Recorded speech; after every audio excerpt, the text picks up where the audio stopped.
गठिया दर्द में या मल्टीपल जॉइंट पेन में या आर्थराइटिस में या और जितने भी आपके मस्कुलर और मेटाबॉलिक या फिर बोन से रिलेटेड या इन्फ्लामेटरी जितने भी डिसीज हैं, उसमें देखा यह जाता है कि लोग गलत इलाज लेते हैं और गलत इलाज के कारण लोगों को ना केवल प्रॉब्लम हो रही है, तकलीफ बढ़ रही है, मल्टीपल प्रॉब्लम्स आ रहे हैं।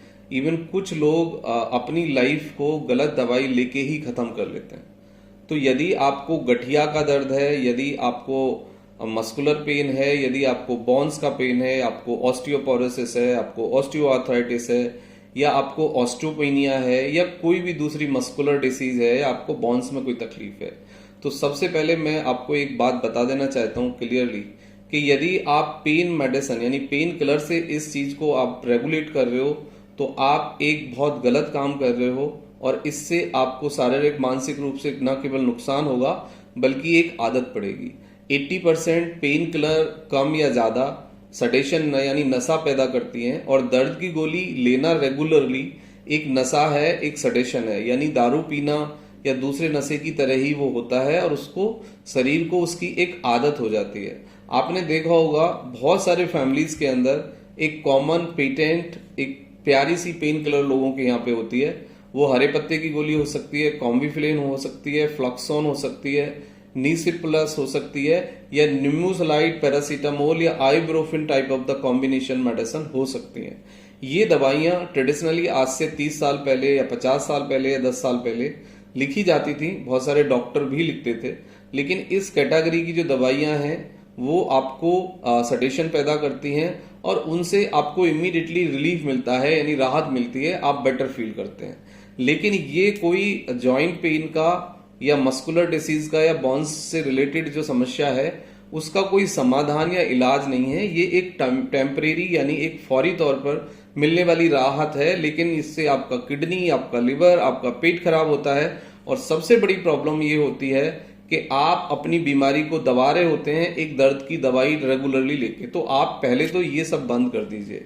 आज दुनिया में पेन और इन्फ्लामेशन को मैनेज करने के लिए बेटर सेफ मेडिसिन है मेडिकल साइंस में, जिनके साइड इफेक्ट मिनिमम होते हैं और जिनसे ना कोई आदत पड़ती है और ना ही उनके कोई क्लिनिकली बहुत ज्यादा साइड इफेक्ट होते हैं। तो आप सेफ पेन किलर पे जाइए यदि आपको पेन किलर लेनी भी पड़ती है तो। लेकिन दर्द की दवाइयां कम से कम लें, डॉक्टर के परामर्श से लें, प्रेस्क्राइब्ड मेडिसिन ही दर्द की गोलियां लें। आप खुद से सेल्फ मेडिकेशन या केमिस्ट से पूछ के या आसपास जानकारी लेके दर्द की दवाइयां ना लें। अब दर्द की दवाइयों के जो नुकसान है वो मैं आपको बता देता हूं। डायरिया होता है, डिसेंट्री होती है, अल्सर होता है, आपको ब्लोटिंग होती है, पेट दर्द होता है, और पेट के अंदर जो आपके एंजाइम्स हैं और आपके अंदर जो जीआई फ्लोरा है कि जो कि डाइजेस्टिव विटामिन प्रोड्यूस करता है वो पूरा डिस्टर्ब हो जाता है और आपको पेट संबंधित कोई ना कोई बीमारी, इवन पेन किलर से अल्सर के केस और पेन किलर से किडनी का खराब होना और पेन किलर के कारण दूसरी तकलीफ होना बहुत कॉमन है। और एक टाइम के बाद डॉक्टर दर्द और वो प्रॉब्लम बीमारी को ट्रीट करने के साथ साथ आपके पेट की समस्या यानी उससे जो आपको आदत पड़ गई होती है, जो आप डिपेंडेंट हो गए होते हो दर्द की गोली पे, उसको मैनेज करने के लिए भी उसे एक इलाज करना पड़ता है। पेशेंट जब विजिट करते हैं हम उनको दर्द की गोली के बारे में बताते हैं, समझाते हैं, लेकिन पेशेंट दर्द की गोली छोड़ना नहीं चाहते। वो लेट एंड अर्ली वो फिर दवाई पे पहुंच ही जाते हैं और वो दवाई लेना शुरू कर देते हैं।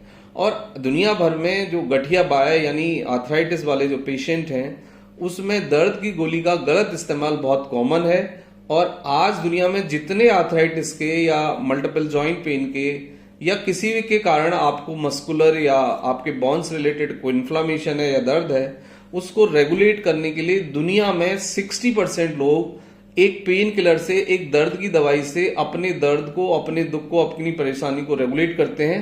वो कोई इलाज नहीं लेते। ये बहुत भयानक स्थिति है, बहुत बुरी स्थिति है कि मेडिकल साइंस इतना डेवलप होने के बाद आज भी लोग एक गलत दवाई से अपनी प्रॉब्लम को मैनेज करते हैं। तो आप डॉक्टर से बात करिए, जांच कराइए। यदि आपको आर्थराइटिस है या किसी और कारण आपको पेन है, इन्फ्लामेशन है, तो उसके रूट कॉज पे जाइए, उसका ट्रीटमेंट लीजिए। आप एक्सरसाइज करिए, आप मसाज करिए, आप गर्म पानी से नहाइए।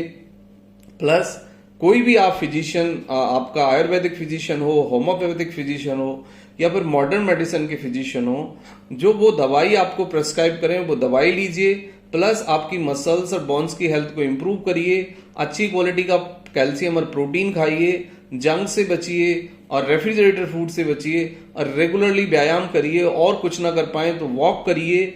और यदि आपको कुछ प्रेस्क्राइब्ड एक्सरसाइज डॉक्टर ने बताई हैं तो वो एक्सरसाइज करिए, क्योंकि एक्सरसाइज से, मसाज से, गर्म पानी के नहाने से आपका पेन काफी हद तक कम हो जाता है।